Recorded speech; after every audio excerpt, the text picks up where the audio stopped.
Catherine Champerly-Innocent, vous êtes secrétaire générale de la Fédération genevoise de coopération, qui est un organisme qui regroupe, une flétière qui regroupe plus de 60 associations membres.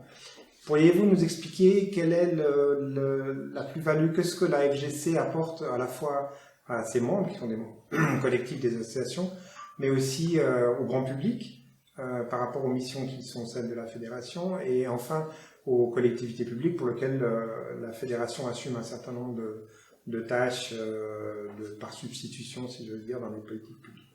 Et tout d'abord, par rapport à vos membres, quel est selon vous l'apport principal de la FGC? Alors déjà, le slogan de la FGC, ce qu'on aime beaucoup dire, c'est que la FGC, elle est au service. Elle est au service de ses 60 organisations membres, et puis elle est au service des collectivités publiques.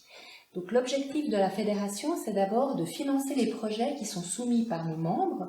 Ce sont des projets dans le domaine du développement, des projets qui se déroulent sur le terrain, mais on a également des projets d'information et puis des projets de partage des savoirs.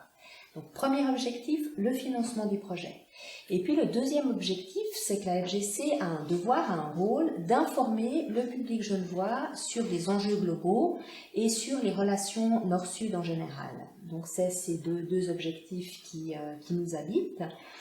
Et ces objectifs, ils sont sous-tendus par un certain nombre de valeurs qui, construisent le discours de la FGC. Alors d'abord, c'est de promouvoir la solidarité internationale, puisque c'est le champ qui nous appartient. Mais évidemment, on a vraiment à cœur de défendre des questions de justice sociale et d'égalité de genre. Une des priorités, c'est qu'à travers nos projets, on cherche à lutter contre la pauvreté et puis aussi à lutter contre les inégalités, en fait. Et puis le dernier point qui sous-tend toute notre action, c'est en fait qu'on est des acteurs en faveur du développement durable et puis que les 17 objectifs du développement durable, les 17 ODD, c'est en fait la boussole qui conduit notre action.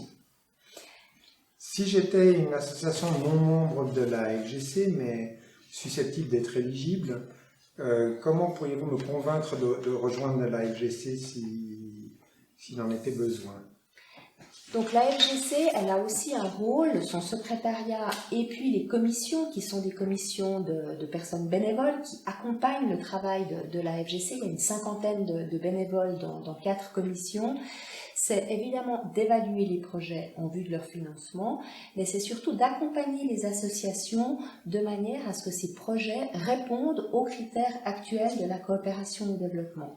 Donc on est dans un processus itératif avec les associations membres pour que les projets en fait soient construits de la manière la plus efficace possible et répondent surtout le mieux aux besoins des bénéficiaires. Mais ce travail-là, il se fait entre la FGC et l'organisation membre, comme on l'a dit, mais avant toute chose, il se fait entre le partenaire terrain, donc partenaire soit d'Afrique, d'Amérique latine ou d'Asie, avec l'organisation membre. Donc c'est à ce niveau-là, dans ce partenariat que le projet est conçu.